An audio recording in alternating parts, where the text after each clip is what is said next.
Nothing we say here is investment advice, legal advice, life advice, or representative of the views of the organization we are part of or affiliated with. See chainabstracted.com for more information. Hi, everyone. This is Chain Abstracted, podcast brought to you by Near Foundation about chain abstraction. I'm Altan. I'm one of the founders in the ecosystem. And I'm Jared. I'm the head of content at the Near Foundation. We just recorded an interesting podcast with Rushi from Movement. It's kind of interesting to talk to someone who comes from a movement sort of ecosystem and plugs that into Ethereum. So had an interesting conversation. Started a bit technical, like how does Move work? Why is it different? Why is it secure than EVM? And then even provided some context around Near, right? So like how does Near work? And I had a great conversation around, starting from tech, diving deep into what should a founder do to really build a community and how to thrive in crypto in 2024, especially the latest sort of token drops and how does this work in the future, pretty much. Yeah, and he has such a great way of using analogies to really relate sort of what's going on in this space with like a visual image and picture. Yeah, it was really nice. Like he did a couple things that I don't want to spoil for people, but man, the strategy game that is Web3 was like, it blew my mind. So thank you all. We really hope you enjoy listening to this. This was a good one. I'm Rushi co-founder Movement, background's engineering. I think I've always been involved in tech since I was 13 or 14. Was early coding like distributed systems when I was like 15. Young engineer for United Health Group, helping them convert on-prem databases to cloud. Some early software engineering background was in health insurance, fun fact, which wasn't the most fun thing to do, especially when USG has like the sixth biggest company and they already own all the market share. So not much innovation happening there, but overall it was good first experience into how billion-dollar organizations and eventually trillion-dollar organizations scale. And then kind of got into the crypto bubble about like 3 years ago in terms of engineering. This early like Ethereum Cosmos engineering was always more Rust leaning. I think I always hated Solidity.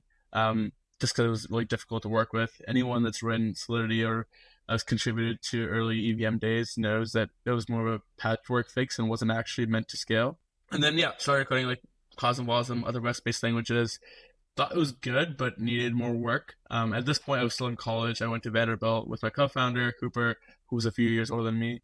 And I read this article that said Facebook is building a programming language. And for me, this was like mind blowing because I was used to like 3 users on Cosmos and 10 users on Ethereum. And here was opportunity to have billions of users come to crypto. Unfortunately, due to regulation, the DM project never worked out, and SEC is SEC. But it spun up to Apis and Sui, two leading L1s that kind of pioneering Move language. And then post FTX, I would say November 2022, me and Cooper took a step back and we're like, Move is really exciting. It is a fast parallelized VM, but has a security component which gets people excited, right? How do you stop the $4.5 billion lost every year? If you look at just this week, it's like the week of May 13th, 12th, you had Pump.Fun got hacked in Sana. You had I think this week you might have $150 million worth just this week alone. So I think the thesis proves itself, right? I'm pretty annoying about this on socials. Like, if we ever actually get more than like 1,000 users on chain, if you ever get like your parents on chain, they're not going to want to get hacked for $4.5 billion every year. So the thesis behind Movement is bringing the principles of DM into the first Move EVM layer 2 Ethereum, bring the parallelized EVM and all the benefits of that, but also bring security principles to Ethereum with the fully decentralized sequencer.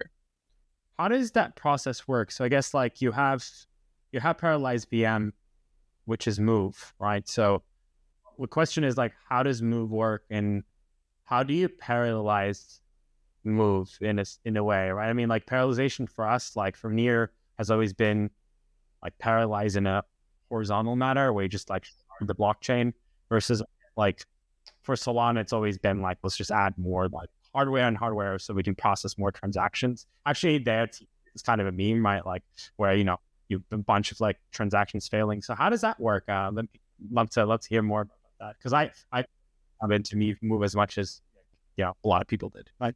Yeah, one of the benefits is actually we don't really have to work on parallelization stuff. BlockSTM is the main like consensus engine for executing transactions. It was pioneered by the DM program. There's like a paper you can read about it. It's on BlockSTM. essentially introduce optimistic parallelization.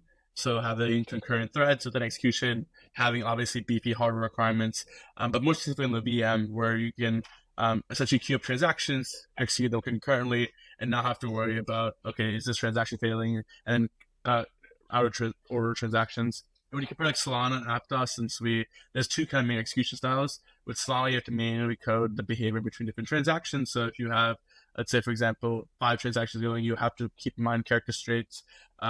While with Aptos and Sui and the Move VM itself with optimistic parallelization, transaction order is done manually, so you don't done automatically. So as a developer, you don't need to worry about the trade-off. So to quickly answer your question, we inherit all the work from the DM program with Aptos and Sui, and we're bringing the execution environment to Ethereum. Let me jump in here real quick. We're getting I'm liking this out of the gate. Pretty technical stuff. This is cool. Question for you, for say someone who's not super technical. Is there a way, and explain I'm 5? This is what I would think, because absolutely technical deep dive, white papers. Let's get into it. But also you kind of explained before this started how it sort of worked. There's labs and stuff. So if you can just do something sort of super high level. Yep. So the traditional EVM, I'm not sure how Neo works in this regard, but if you have 10 transactions, you're saying transaction A, wait for that to finish transaction B, wait for that to finish transaction C. So it's sequential processing, which is cool when you have 10 users, but when you get to 1,000 users, pretty much every EVM chain breaks. If you look at inscriptions, that's the best kind of case study for this, where Arbitrum and ZK Sync both crash on or TPS. Any other EVM chain went to gas fees of over $500 a transaction. The only ones that had stagnant were the Mood chain, Solana, Near, Say, I think. So there's only 5 to 6 chains can really keep up with the demand of actual volume, which speaks a lot of scalability. So go back to your original question. The traditional EVM or Ethereum Virtual Machine has sequential processing, which means you're waiting for each transaction to finish.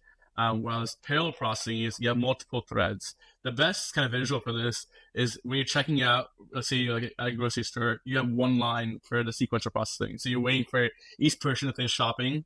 So if you have 1,000 shoppers, you have to wait 1,000 person line. Whereas parallel processing, you have multiple essential counters. So you have multiple receptionists, multiple machines, which enables you not have to wait in 1,000 person line. Dude, that's a strong explain I'm 5 grocery store analogy, blockchain solved. But is it a pretty controversial take to say that once you scale past 1,000 EVMs start breaking down, or is that sort of a universal truth, and that's where we're getting all sorts of different sort of approaches to patch that kind of? It's pretty obvious. If you just look at Arbitrum and ZK Sync will market this, right? Their max TPS is pretty much 150 TPS. So it's actually not 1,000. I would say 200 is the max they can do. I'll take your thoughts. Well, Near does this differently, right? Near is you send a transaction, it can go to multiple blocks at the same time. The reason for that is you go to one shard and you say, hey, I want this to be done. That shard produces a chunk. That chunks are aggregated to be a block. So what ends up happening is that emits a receipt, which then somebody else takes that and says, hey, this needs to happen on the next shard. So it can still go 1 or 2 transactions, 1 or 2 blocks away from that original transaction, which is interesting, right? I mean, it has this sort of async await kind of design pattern for writing blocks. So that's kind of the first. Dude, that's really interesting. Cool. It's really helpful for me to kind of frame the stuff on that level. So as we talk deeper into it, and then you talked about that inscription moment. I remember I remember that a few months ago, everything was dropping inscriptions, and it really challenged a lot of chains. Do you think stuff like that, is that just the first use case that's going to challenge these chains going forward? And then is it just general user scalability? I think my answer was it's a stress test, right? Inscriptions itself is the edge case, not actually much innovation happening there, just people spamming inscriptions at NFT minting. But it's more of saying when this chain is tested with thousands of users and thousands of transactions, what tech actually holds up to their claims? Everyone claims they're scalable for a billion users. Everyone runs around saying we're onboarding the masses. Okay, here are the masses. Now who survives? And pretty much every EVM chain didn't survive. Near was one that was actually alive and actually had a pretty vibrant inscriptions community. But I'm sure Altan can explain more than me. Yeah, we've had a good amount of inscriptions, and that ends up happening. It was there's a state blow up in some of the archival nodes or something, because like they were just like spamming, but like the protocol itself was still kind of transactions. We had to update our validator after that. We were like, oh, whoa. Dang. I wasn't expecting that. I guess I have this specific question. So this is chain abstracted, right? Like the way we think about it is, you have all these modular blockchains, which I think like now you have OP, and then there's going to be like OP plasma chains. You have like, I don't know, Polygon, and then you have their ag layer chains. I guess like, is this how you're thinking about movement as like movement becomes like, how does that mechanics work for you in terms of thinking about like movement as an L2 and then kind of just around movement? Yeah, my general thesis is everyone is competing at the role framework level and the DA level. So you have like Arbitrum Orbit, OP Stack, CDK, and like 4 other ones coming live, different role frameworks, and then you have like 8 other DA layers. Some are better than others, but still a lot of competition. And no one's really innovating execution layer. Everyone's saying build whatever, use our role framework, use our DA, and just slap the EVM. To me, that's like you're customizing the chassis of the car, giving it the best wheels, giving it like the cool turbine, and then putting like a V2 engine in it and be like, why is the car slow?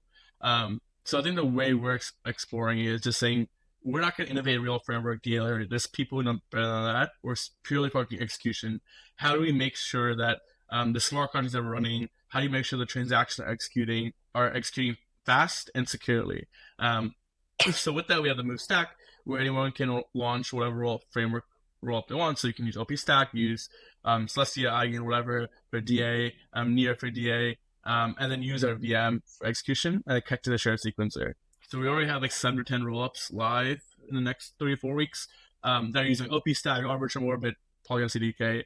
And from a business point of view, it's pretty attractive because we're not competing with anyone. We're pretty much the only one in the space provides execution layer kit. So it's actually like net positive to everyone.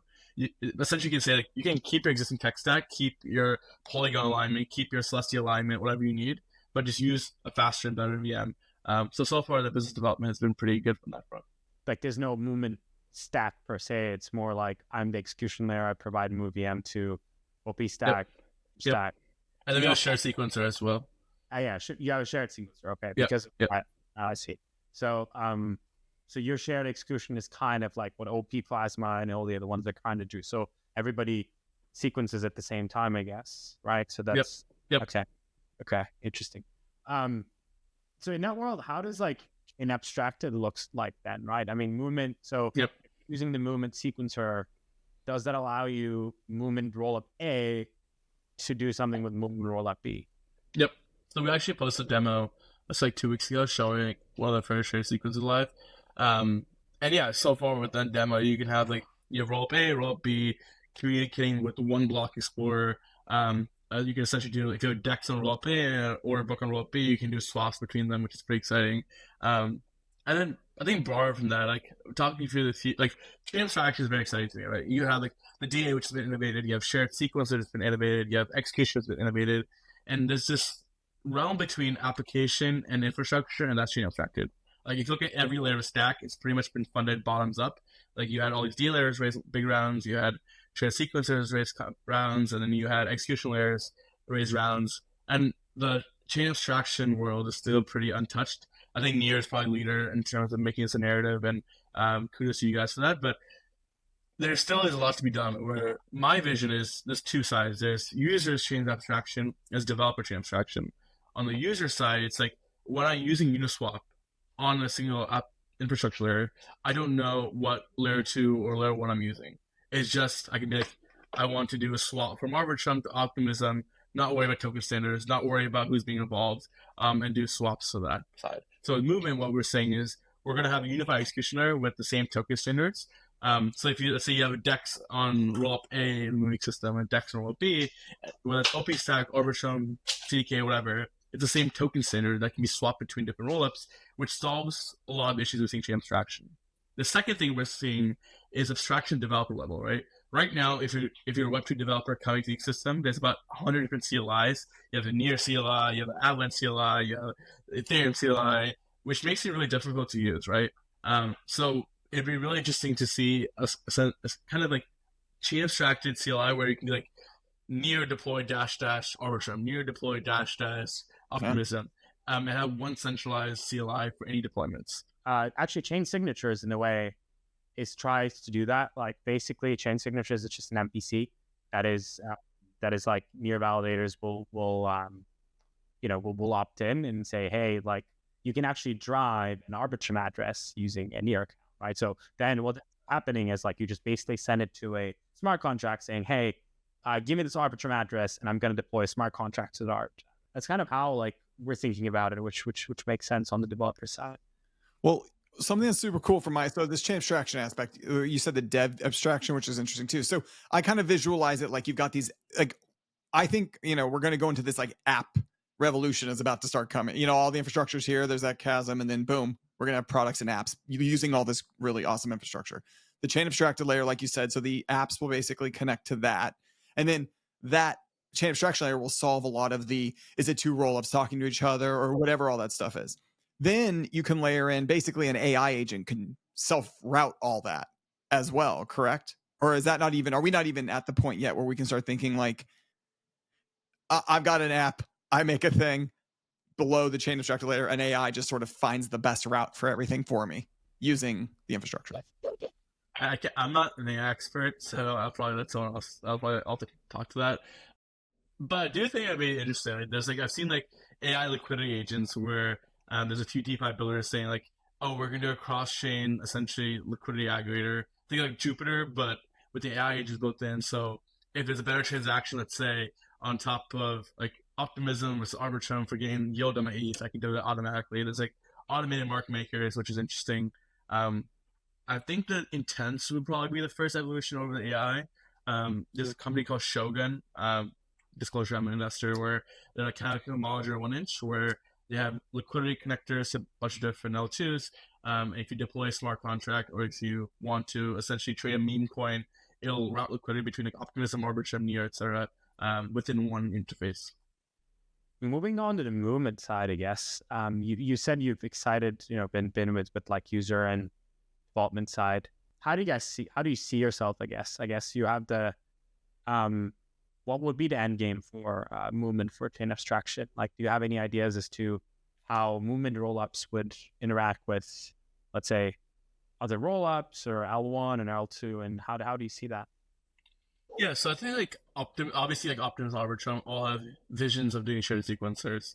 The thing is that they're making a lot of money on their sequencers, so it's more of we'll probably eventually kind of do it vibes. For us, we're prioritizing it. We're looking to have it sooner to mainnet as close as possible, likely this year. So the shared sequencer is actually close to Bismol, because we have low transaction fees on Ethereum because we're obviously next gen.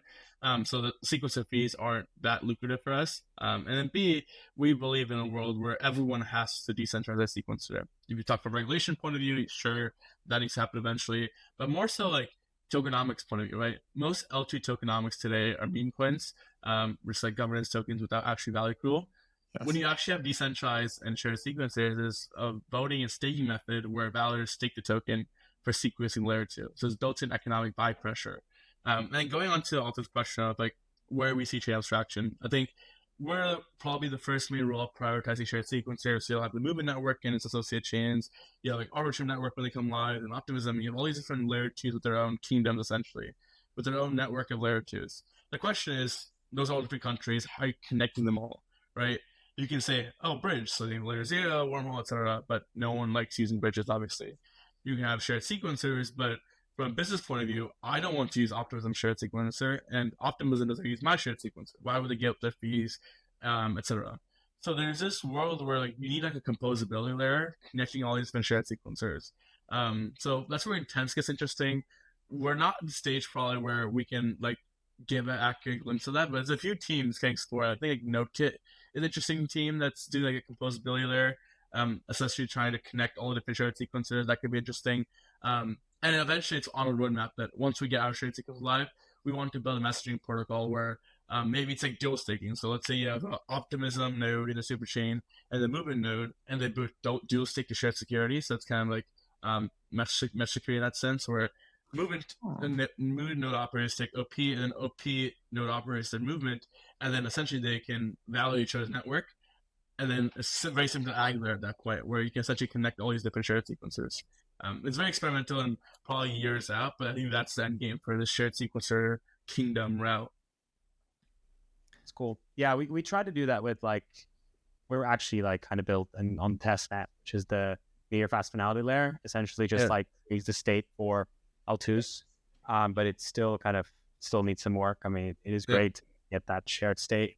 That's definitely the, like Angular is trying to do the same thing, you know, like all of those folks. Yeah. So I actually want to follow up on something there that you talked about, which not a lot of people frame as the business profit ahead of maybe what is the best build out. Are there other areas in Web3 that you see that kind of like friction happen?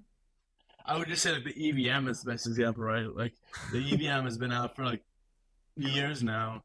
Everyone agrees that it's not good tech. Like objectively, the EVM standalone is bad, which is why like, Monad and a few of the groups have radically transformed it to build it from bottoms up. But it's always been like, yeah, the EVM has been around for so long, and it's too much effort to rewrite it, so I'm not going to do it.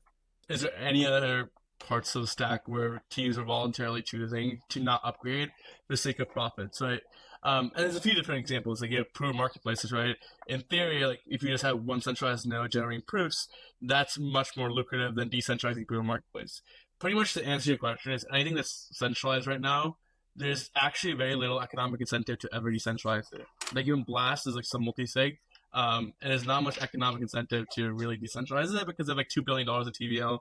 And the real answer is that users don't care. Users don't care what kind of validity proofs you have, how decentralized or base your sequencer is, what your Nakamoto coefficient is. They're just trying to trade meme coins today. Right there, but people like it's always like centralization and decentralization doesn't matter till it does, and when it does, it's never in a good way. Like for example, Near did a tweet this last week, and we like did like a rollout that we got hacked, right? Then some news outlets said we got hacked. Then Twitter blocked our Twitter account, the Near Twitter account for 24 hours, and you realize that like centralization, you're not really building your personal thing, you're building it for the product, and I think. In Web3, there's this ethos of like we're decentralizing and like digital ownership, but there are places that are like nooks and crannies that are like very centralized. I have a question around. So we had a podcast with Erica, who was just a queen of communities. Okay, like she's just like basically connected with everyone. She knows like people from Cosmos, people from Ethereum, people from Near. In a chain abstracted world, if you're coming from a move sort of a ecosystem, getting into a sort of Ethereum sort of ecosystem, how does that feel? And what's your kind of like take and strategy? I mean, I started off my career engineering Ethereum, and everyone, like every developer hates Solidity, right? Like no one likes writing Solidity. So I think there was always a resounding desire to not use the EVM, but there was never any way to do so. It's always been like you're building on top of Ethereum, you have to be Ethereum aligned, which means you have to use ETH as gas, you have to use EVM, you have to like do whatever the gods of Ethereum say. I think like recently that's changed with this whole modular blow up. You have like alternative DA, which kind of opened the door for like, okay, can we essentially front run Ethereum's roadmap? Like Ethereum now is starting like the blobs and essentially transition to a lower gas fee market. But then Celestia, Near, and other groups are always like, we can just do that today. We don't need to wait for the Ethereum Foundation to roll it out in 3 to 4 years. I can just do it next 6 months. And then execution gets tricky because that's also similar to like Metallic call for parallelization and call for better execution environments. But by the time the Ethereum Foundation rolls it out, it's going to be years to do so. Why can't I just do it today? So this permissionless environment creates a lot of, I would say sometimes like hostility because the original Ethereum developers are just like, we don't want to use anything that's not co-signed by Ethereum Foundation. But this newer edge of developers, which are like coming from Web2 backgrounds that are building like Socialify, building like these random apps that actually get people excited, they don't care what the people in the past thought. They want to use the stacks that can get them to market today. So for example, like people want to like build on top of Solana because it's fast, it's quick trading experiences, good UX. You can't get that on Ethereum today. So I would say that to quickly answer your questions, there has been feedback from probably the older crowds that they want to say EVM and they need to see more maturity for the move EVM. But there's like this experimental crowd that's coming out that's, hey, we can try other things. Let's try this new role framework. Let's try this new data layer. And I think that's exciting because that's exactly how the internet was formed. you had like these people who wouldn't try anything besides PHP, and then PHP died. But still is important. But there's better things than PHP today. What are the apps that you want to see on Movement today? That, you know, if people are watching, like, you know, and that's one, and then second is like, what is enabled by Movement that is currently not possible? Yep. So short term, really focus on secure DeFi, right? Every year there's $4.5 billion lost. It's smart contract hacks and attack vulnerabilities. The question is, how do you create the secure hub for on-chain DeFi and metrics on Ethereum? So if I execute a smart contract and it says, hey, does integer overflow or attack vector, research attack, in the EVM right now, it's not possible to stop that. Essentially, it goes runtime, it gets executed, and you'll have this large-scale attack that we saw this week especially. And then over time, that creates this sense of like insecurity, and like if I'm a retail developer, I don't have the ability to trust my systems. So short term, Movement wants to be a secure DeFi hub for Ethereum. With Move, you have form verification built into the VM. We stop over 90% of attack vectors you see in crypto today, like Vipsity, integer overflows. That's all stopped at runtime. Essentially, it's a firewall for crypto built into the runtime itself. And in the long term, like, the answer is quickly, Facebook built this language. It's literally the language that Facebook designed. So when people ask me, like, how do you get Facebook on chain? My response is, use the language that Facebook built. So we're seeing that consumer. We have like Move with Friends, which is some kind of social trading app that launched like a few days back. We have like some battleship games. So we're seeing like there's actually a world for a Movement to be the hub for consumer apps on Ethereum, where you're not limited by the execution bottlenecks you're seeing on Base. Base obviously has a strong Coinbase brand, but when you actually use Base, there's high gas fees involved. There's pretty bad user experience. So we're able to bring like the Solana-like trading experience, the Solana-like UX to Ethereum. That's great. I mean, it is interesting how this. Well, is it on you guys that does Movement, like move VM on Ethereum, or is there someone else that's working on it? I think we're the main ones. There's like Lumio, who's now pivoting to like a multi-VM solution, so they're more focused on like bringing Move VM, SVM, Watson VM, other type of virtual machines to execution. And initially, they're also doing something similar to support Move, but it's on Cosmos. It's like this Cosmos L1, and they have rollups on top of it. We're pretty much the only Move L2 on the market. And most importantly, it's an even compatible Move VM. So I would say it's less of a bet on Move, more of a bet on next-gen virtual machines. And Move is a feature of it, not necessarily the brand itself. Does this allow Movement L2s to be sort of like composable in a sense with Aptos and Sui and all the other Movement chains? How does that work? Like, is it just do you need to do anything from your side, or what does this help for? So we work closely with Aptos. They're investors into our Series A, and we have the ecosystem fund we're announcing. I would say, like, generally the thesis is they want Move adopted elsewhere. We believe Move is a framework for secure programming. So the question is, how do you work together to build that narrative? And so far what we see is like apps, let's say your DeFi app, you want to go cross-chain. You want to be on a layer one like Aptos and Sui, which is much quicker, and you don't deal with Ethereum issues, but you also want Ethereum liquidity to bring in EVM assets. So we're seeing like protocols like Tala kind of multi-chain and get the benefits of a fast UX on native Aptos and native L1s while having Ethereum security. So I wouldn't say it's a bridge from layer 1s to layer 2s, because that's not what we are. I would say like that's more wormhole layer 0.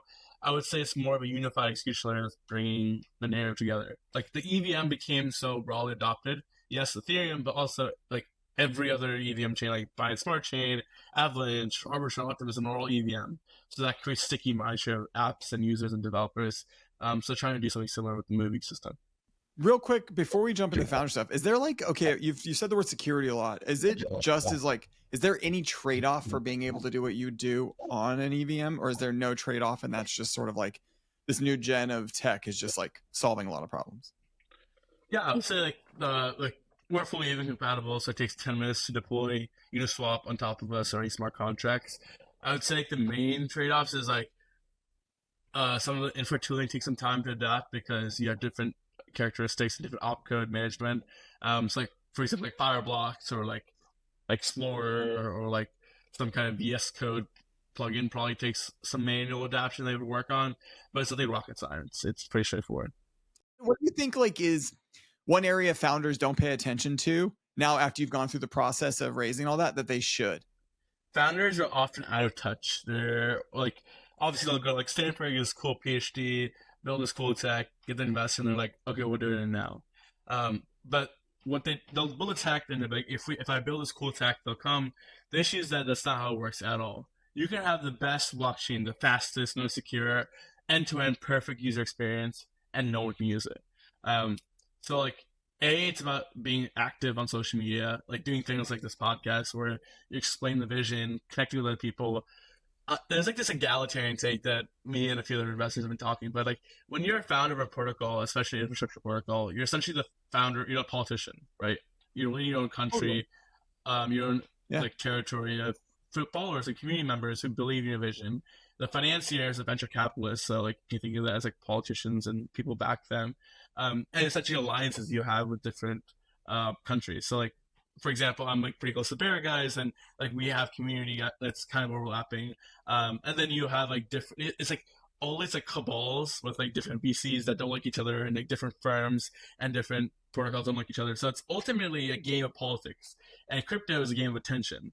So how do you build this tech narrative community ecosystem that compiles to the strength of your sovereign nation, and then build alliances with other ecosystem projects so that your geopolitical power increases, which in turn increases the GDP, which in this case is a token price action. That's a pretty like large scale egalitarian take, but it's kind of true, right? You're managing a community, managing essentially a economy, and founders that don't really make it in the space don't think about that. They're just like, I'm just going to build this chain, maybe get a DEX, and call it a launch token, and then nothing actually happens. It just like, I think of this is one board game. I forgot what it's called, but essentially it has like all like the countries on the map, and you essentially try to fight with each other. Risk? Yes. Oh, Yes. So fun, man. I love strategy, like play strategy games. So that's what's that. Like that is crypto. You have like, I would say the US is more Ethereum, and then you have like all these different countries that are fighting over. It gets pretty interesting when you look into it. Well, yeah, and game theory's everywhere in Web3. Like, I think people like don't play like, if you want to understand crypto, understand game theory, and you can really see it everywhere, like asymmetry of value and all sorts of stuff.